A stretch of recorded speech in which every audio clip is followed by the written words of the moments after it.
Oke, berjumpa lagi di podcast kita Pangeran Antasari Suara Kreatif. Hari ini kita kedatangan tamu yang sangat spesial, Sakatera. Bante Hite Sakatera. Mohon perkenalan, tepuk tangan dulu teman-teman semua. Ya, jadi Bante gimana kabarnya? Iya, sehat. Sehat ya Bante ya. Kalau kegiatan masih penuh? Biasanya memang sibuk juga. Oh gitu, sibuk juga. Karena saya begini Bante, mohon maaf kan begitu kita kurang ngerti untuk Bante ini. Saya sebenarnya pengen naik dulu pertama-tama ini kan begitu. Kenapa bisa disebut Bante itu gimana ya Bante? Bante itu sebenarnya sebutan kayak kalau orang Muslim menyebut gurunya itu ustadz. Oh, Nah, sebenarnya artinya guru. oh guru. Jadi kalau umat Muslim manggil rohaniawannya Pak Ustadz apa, Ustadz A B. Kalau umat Buddha manggilnya Bante A B C gitu. Oh begitu. Apakah ada tingkatannya juga Bante? Ada, kan saya dengar ada Bante, ada biku, ada bikuni ya, begitu atau? Kalau tingkatan senioritas ada. Oh begitu. Seperti saya kan Tera berarti sudah 10 tahun ke atas. Oh begitu. Kalau di bawah 10 tahun itu ada Majima sama Nawaka. 0 sampai 5 tahun Nawaka, 5 sampai 10 Majima, 10 tahun sampai 20 Tera, 20 tahun ke atas baru Mahatera. Oh begitu. Berarti ada tingkatan ya Bante ya. Wah, luar biasa. Ini pengalaman baru juga buat saya ya, atau buat teman-teman Pangeran Antasari Suara Kreatif. Nah, jadi gini Bante, kita mau ngundang Bante ke sini. Kita mau menanya, sebentar lagi kita Imlek nih. Ya, Imlek di tahun 2025 ini kan nanti jatuh pada tanggal berapa ya? Saya lupa juga ini nanti. 29. Tanggal 29 ya Bante ya. Mengenai seputaran Imlek ini kan kita banyak yang kurang paham juga, biar teman-teman siswa kita tahu, masyarakat juga tahu untuk menyambut Imlek. Nah, kalau sendiri arti tersendiri dari Imlek itu sebenarnya gimana Bante? Imlek itu sebenarnya sistem penanggalan Tiongkok. Nah, mirip seperti kalau Masehi kan itu berarti satu Masehi dihitung sejak Yesus Kristus lahir. Benar. Kalau Imlek ini sebenarnya dihitung tahun ke-1-nya pada saat Nabi Konghucu lahir. Nah, sebenarnya Imlek itu bukan perayaan agama Buddha. Nah, Perayaan agama Konghucu. nah benar. Jadi saya juga agak bingung kan seperti itu, karena beberapa ada info-info juga sebenarnya tidak ada hubungannya ke perayaan agama sebenarnya. Oh, berarti itu awalnya untuk perayaan Konghucu. Ya, memperingati tahun lahirnya Nabi Konghucu. Oh, itu berbeda berarti Bante dengan Berbeda dengan agama Buddha. berbeda. Kalau sekarang kan memang udah diakui tersendiri ya kalau untuk agama Konghucu ya, Ya, kalau saya tidak terpisah salah. dari agama Buddha. Oh, berarti kalau dulu ya satu. Dulu kan waktu zaman Soeharto lah, dianggapnya kan sama agama Buddha, agama Konghucu. Oh begitu. Oh berarti pada intinya Imlek itu pada dasarnya berbeda lah dengan agama Buddha Ya, berbeda.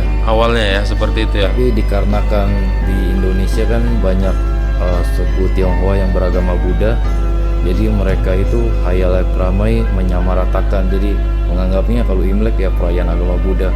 Padahal kan nggak semua orang Tionghoa itu beragama Buddha. Oh begitu. Ya nggak semua, ada yang Konghucu atau ada pun Ada yang agama yang Nasrani, ada yang Muslim juga ada. Apalagi kita di Indonesia ini kan ramai ya suku agama ya. Oh berarti ini pengetahuan baru juga buat kita teman-teman, bahwasannya memang Imlek itu berbeda dengan perayaan di agama Buddha. Pada dasarnya seperti itu ya Bante. Oh, nah jadi kalau sebenarnya Bante ya, kita naik-naik walaupun Bante izin Buddha berarti. Ya, Bante agama Buddha sudah pasti. Oh sudah pasti kamu Buddha. Iya benar-benar. Nah jadi kan sedikit banyaknya sudah tahu mengenai Imlek kan begitu Bante kan. Jadi kalau tujuan dari Imlek itu sebenarnya apa ya kira-kira Bante, kalau dilihat dari sejarahnya begitu? Karena itu sistem penanggalan Tiongkok kuno, berarti Imlek itu awal dari tahun yang baru. Menurut sejarahnya dulu yang Bante ketahui, tadinya bukan di awal tahun Masehi, harusnya di akhir tahun Masehi. Oh di akhir Tadinya, kalau di Tiongkok sana kan ada musim dingin. Iya. Awalnya itu Imlek jatuhnya sebenarnya di pertengahan musim dingin. Tapi karena pada saat itu kan awal tahun, kalau di tengah musim dingin kayaknya rakyat bagaimana bisa bersenang-senang, bagaimana bisa merayakan gitu. tahun. Iya karena posisi dingin sekali gitu Iya, ya. karena di Tiongkok sana kan ada musim dingin. Jadi akhirnya raja itu memutuskan Berarti nggak tahu pada saat zaman yang dinasti apa. Iya. Nggak hafal lah. Heeh. Nah intinya dipindahkan ke awal musim semi. Hmm. Awal musim semi ya di awal tahun Masehi. Berarti sering ada orang katakan menyambut Spring Festival. Ya, menyambut musim semi berarti itu Bante. Oh iya iya iya. Walaupun sebenarnya masih dingin juga, tapi nggak separah waktu pertengahan musim dingin lah. Udah mulai lebih hangat. Udah mulai, kalau dingin kali pun nggak bisa main-main berarti Bante ya kan, demam semua nanti jadi. Rakyat juga Benar. nggak bisa bersenang-senang gitu. Oh berarti tapi memang kalau di Cina yang saya tahu ada namanya itu kan merayakan festival Spring Festival katanya, menyambut musim semi, merayakan datangnya musim semi. Berarti awalnya memang karena untuk menyambut musim dingin, berarti sejarahnya begitu Bante ya? Ya sejarahnya Imlek itu di pertengahan musim dingin. Pertengahan musim dingin. Oh tapi bisa berubah sejarah itu karena kondisi tertentu juga ya begitu ya Bante? Keputusan raja pada saat itu. Oh keputusan raja, ya pasti kita harus, namanya raja ya harus kita ikuti begitu Bante ya. Nah benar-benar. Nah berarti kalau tahun baru versi Imlek tadi yang seperti Bante bilang itu sudah berubah lah berarti dari awalnya ya sama yang sekarang ya. Nah kenapa saya nggak tahu juga ya, kalau kalender Cina berbeda berarti dengan kalender yang kita pakai sekarang nasional, pasti berbeda begitu Bante. Sebenarnya kalau kalender Imlek itu kalau kepanjangannya Imyanglek. Jadi kalau Masehi kan ini istilahnya sistem penanggalan solar. Iya. Hanya sistem penanggalan matahari. Iya. Nah sedangkan Imlek ini perpaduan antara keduanya. Ada penanggalan bulan sama matahari. Oh sekali dua Nanti begitu. ada entah kurun berapa tahun nanti ada namanya Lun. Lun itu nanti Imleknya jadi kalau nggak salah mundur 1 bulan gitu. Oh dimundurkan 1 bulan. Ya, jadi Imlek ini perpaduan 2 penanggalan. Kalau Hijriah kan hanya bulan, Mhm.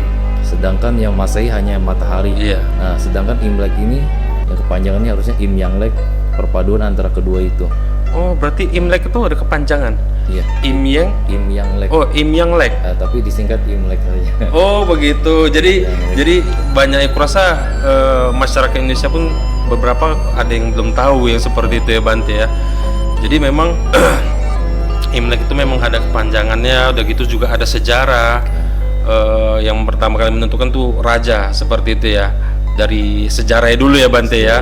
Untuk pertengahan. Nah, jadi teman-teman juga harus tahu nih tanggal pertama Imlek itu penanggalannya gimana seperti itu. Nah, juga ada begini Bante, kan kalau Imlek ini kan sudah menjadi seperti tradisi bagi orang Chinese yang beragama Buddha. Nah, kan pada awalnya kan tidak beragama Buddha kan begitu yang merayakan Imlek ya Bante ya kan. Ya siapa saja lah. Tapi siapa saja sekarang udah bisa merayakan, jadi begitu ya Bante ya. Nah, jadi kalau misalnya Imlek itu kan ada makan-makanan yang sudah memang sering disajikan atau udah terkenal makan makanannya gitu, apa-apa yang disajikan, apa memang sudah tradisi dari awalnya begitu Bante? Yang Bante tahu ada sejarahnya, misalkan kue keranjang, Iya. kue bakul. Kue bakul Nah ya. itu sebenarnya waktu zaman dinasti apa Bante nggak hafal. Iya. Jadi itu dijadikan media pembawa pesan. Jadi mungkin ada secari kertas yang dituliskan apa pesan militer lah, strategi militer dimasukkan ke itu yang dikirim ke pasukan-pasukan. Nah, itu sejarahnya. Jadi banyak sekali tradisi Tionghoa itu berdasarkan sejarah dulu di Tiongkok kuno seperti apa. Misalkan waktu zaman peperangan atau mungkin ada tokoh terkenal seperti Bacang. Iya, Kan ada Bacang. sangkutan dengan tokoh terkenal waktu di Tiongkok kuno sana. Jadi ada banyak yang relate dengan sejarah Tiongkok kuno gitu. Oh gitu. Nah ini pun Bante nggak istilahnya tahu selentingan aja, nggak tahu hafal secara detail. Tapi gak apa-apa Bante, kami nggak tahu sama sekali nih Bante masalahnya. Ini kan ilmu yang baru, pengalaman yang baru buat kita juga. Jadi teman-teman juga harus tahu kan kue bakul tuh awalnya gimana. Kok bisa sebagai penyampaian pesan, rupanya di zaman perang seperti. Zaman perang jadi media pembawa pesan. Oh begitu. Nah itu tidak dicurigai. Tidak curiga ya. Oh iya benar, karena makanan ya begitu ya Bante ya. Wah luar biasa berarti dari zaman. Dan itu bisa bertahan lama kue bakul. Iya. Bisa berbulan-bulan Benar. nggak basi. Jadi waktu zaman perang itu berguna sekali. Iya, sebagai itu pasokan makan juga penyampaian pesan kan begitu Bante ya. Wah, benar-benar nih ilmu baru juga buat saya khususnya Bante ya. Nah, jadi terus kalau untuk itu kan tadi tradisi Bante kan. Ini kan ada untuk istilahnya berdoanya kan ada istilah sembayangnya ada nih. Kalau sebelum Imlek itu kan pasti ada sembayang ya katanya. Saya info jam 12 malam ada yang melakukan sembayang itu gimana maksudnya Bante? Kalau menurut setahu Bante ya, karena Bante kan keluarga Tionghoa juga. Iya. Dari keluarga Bante biasanya malam Imleknya. Sebenarnya bukan Imlek saja sih, semua uposata, semua hari bulan purnama sama hari bulan gelap. Ada miripnya juga sih kalau di agama Buddha kan uposata besar bulan terang sama uposata besar bulan gelap. Nah itu hari raya juga. Oh begitu. Jadi setiap bulan ada 2 kali uposata bulan terang sama uposata bulan gelap. Ya jadi di keluarga Bante juga, kalau yang Bante amati ya, nenek Bante itu setiap capgo kan bulan terang, Iya. bulan gelap, biasanya tuang teh ke altar leluhur. Nah, jadi ya acara sederhana lah, kayak mengingat jasa baik leluhur. Kita menghargai siapa bapak kita, kakek kita, nenek kita yang sudah meninggal, udah mendahului. Oh itu berarti untuk yang sebelum Imlek lah, malam Imlek lah berarti begitu Bante ya. Malam Imlek. Oh iya. Karena kan begini, kalau di Imlek itu kan saya nggak tahu juga bahwasannya memang ada seperti mengenang jasa-jasa untuk keluarga kita ataupun yang leluhur kita begitu. Biasanya Nah kan kalau orang keturunan Tionghoa yang masih mengandut kayak keluarga Bante kan istilahnya campuran, ada tradisi Konghucunya, ada tradisi Taoismenya, ada tradisi Buddhismenya. Jadi masih ada dulu nenek Bante itu masih ada altar sembahyang leluhur. iya tahu Bante pernah. Jadi ada almarhum kakek saya, mungkin itu ada bapaknya kakek saya, mamanya kakek saya, masih ada Udah hal yang jauh ya. masih dirawat abunya. Oh, berarti sekarang itu udah jarang ya kita temui ya kalau di rumah-rumah orang kita Tionghoa sampai segitunya ya Bante ya. Mungkin ya, tapi Bante nggak ngamatin satu-satu. Oh jangan ke rumah orang aja. Gak mungkin kita bantu nanti ke rumah orang satu-satu ya Bante ya. Nah berarti oke, itu berarti ada mengingat atau sembahyang begitu. Nah besoknya itu kan pasti makan-makan, ada bareng keluarga juga. Nah yang paling penting ini Bante, ampau. Wah ini dia nih. Kalau masalah ampau ini Bante, itu memang juga adat sejarahnya kah atau bagaimana kalau ampau ini? Sejarah sebenarnya warna merah itu warna keberuntungan. Iya. Kalau di tradisi Tionghoa, kalau warna putih itu kemalangan. Jadi kalau ke orang meninggal ya pakainya amplop putih, bukan amplop merah. Oh begitu. Berarti kalau merah atau berarti sama dengan emas juga keberuntungan. Warna keberuntungan.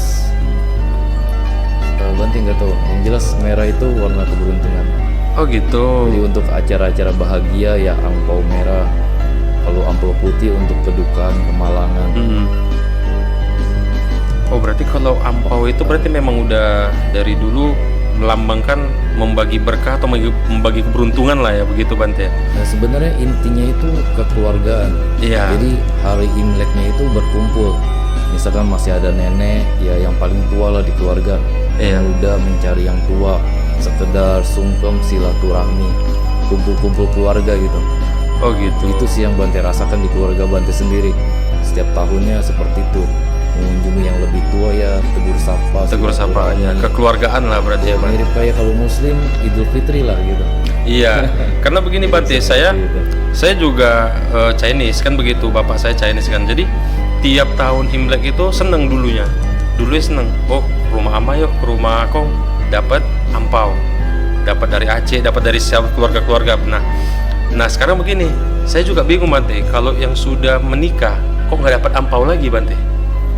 Mungkin karena anggapan lebih ekonominya udah lebih di atas lah kalau yang sudah menikah. Oh padahal miskin terus di Bante nih kan?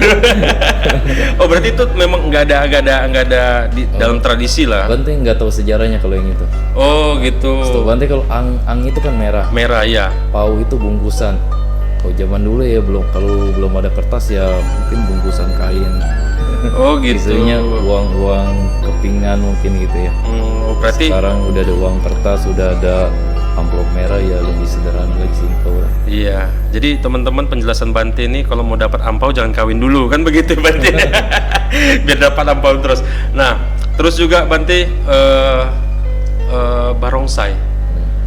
Saya nggak tahu lah, tapi sebelum Imlek tuh kan ada juga barongsai kadang mau lewat juga. Itu tradisi atau memang ada dewanya? Maaf dulu Bante kalau barongsai. Menurut sepengetahuan saya itu istilahnya memperingati binatang mulia kilin. Kilin ini ada hubungannya dengan Nabi Konghucu. Kebetulan Bante dulu SMK-nya di SMK Konghucu di di Kota Tangerang. Oh, Kota Tangerang. Oh, dari Tangerang berarti Bante. Ya, Bante lahir besar di Kabupaten Tangerang. Oh, pantas. Jadi dulu di sekolah Konghucu itu kan diajarin kan Nabi Konghucu lahir bagaimana. Nah, ini Bante lupa peran binatang kilin ini. Entah Bante lupa binatang surgawi atau apa, pokoknya ada hubungannya dengan Nabi Konghucu ini. Nah, barongsai itu memperingati binatang ini. Oh, berarti semua ada sangkut pautnya berarti semua di situ ya. Dari Konghucu tadi tuh yang awalnya berarti Bante ya. Oh iya, jadi teman-teman juga harus tahu kan barongsai itu dari mana kan gitu. Jangan sembarangan, oh ada barongsai kita ngikut. Berarti kalau sebelum Imlek ataupun lagi masa-masa jauh dari Imlek ada barongsai berarti salah Bante. Boleh-boleh aja. Oh, boleh-boleh juga. Itu kan kesenian. Oh, sekarang kesenian ya. Budaya jadinya ya. Iya, budaya. Lalu kan kilin itu istilahnya binatang mitologi. Iya. Ya kalau sekarang kita nggak tahu kilin itu di mana gitu. Iya, benar. Siapa yang bisa lihat juga. Iya, sempat ada kilin di awan nih, bahaya juga di Bante nih. Ya, liong naga gitu kan. Iya, binatang mitologi. Jadi untuk yang apalah nih Bante, kalau ada nggak kira-kira Bante pesan-pesan di Imlek itu sebenarnya gimana? Jangan salah tangkap juga nih teman-teman semua, Imlek itu hanya dapat ampau, kumpul keluarga kan begitu Bante. Kalau menurut dari Bante, dari agama Bante yang Bante pelajari, kira-kira ada pesan apa dari Imlek ini kira-kira Bante? Kalau menurut Bante dalam Imlek itu kental sekali tradisi kekeluargaan. Jadi sekalipun dalam keluarga kita ada yang selek atau tidak cocok, kalau ya sekurang-kurangnya 1 tahun sekali kumpul bersama satu keluarga kita. Jadi ya mirip seperti Idul Fitri lah, bisa saling memaafkan, saling mungkin tegur sapa lah, yang tadinya setahun itu jarang ketemu ya dalam momen Imlek bisa saling ketemu kembali, kumpul kembali. Apalagi kalau masih ada yang lebih dituakan, itu nenek, kakek atau siapalah. Ya, jadi yang Bante tekankan itulah, pertahankan kebersamaan keluarga itu. Oh iya, siap Bante. Jadi ini pesannya luar biasa ya teman-teman. Selain khusus di agama Buddha, Imlek itu acara kekeluargaan, ini pengaruh juga ke agama-agama lain Bante. Pengaruhnya di mana? Libur sekolah. Nah itu kan pengaruh. Jadi pengaruh libur anak-anak sekolah ini tempat ke keluarganya juga. Walaupun semua hari raya besar apapun tetap ngikut ke agama lain. Nah itu enaknya di Indonesia ini begitu Bante. Nah jadi kan untuk sekarang ini kan kita juga udah tahu apa makna dari Imlek, sejarah dari Imlek itu, sampai makanannya pun kita udah tahu nih sekarang sejarahnya. Dan sampai Bante juga memberitahu bahwasannya Imlek itu bukan hanya sekedar mendapat ampau, tapi itu hanya ajang kekeluargaan dan saling bermaaf-maafan jika ada yang selek atau ribut antara keluarga. Wah ini luar biasa sekali pembicaraan kita hari ini ya Bante ya. Jadi kami terima kasih banyak Bante udah memberikan waktunya ke sekolah kita. Ya mudah-mudahan Bante sehat-sehat terus, semakin diberkati juga, lancar segala urusan pekerjaannya semua Bante, dan kuliah juga ya Bante ya. Ini ada satu poin lagi teman-teman, Bante ini juga kuliah ya Bante ya.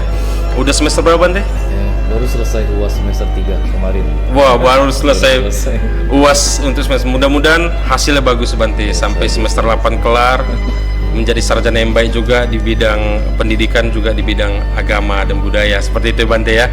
Jadi terima kasih banyak Bante, sekali lagi kami ucapkan, mudah-mudahan nanti kalau ada waktu lagi boleh kami undang lagi ya Bante. Ya, silakan. Iya, jadi teman-teman semuanya kita tutup podcast kita untuk saat ini. Teman-teman juga udah paham apa arti Imlek, kekeluargaan dan saling maaf-maafan. Itu semua agama semua sama mengajarkan yang baik-baik dan saling memaafkan. Jadi sampai sini dulu podcast kita, sampai jumpa di Pangeran Antasari Suara Kreatif.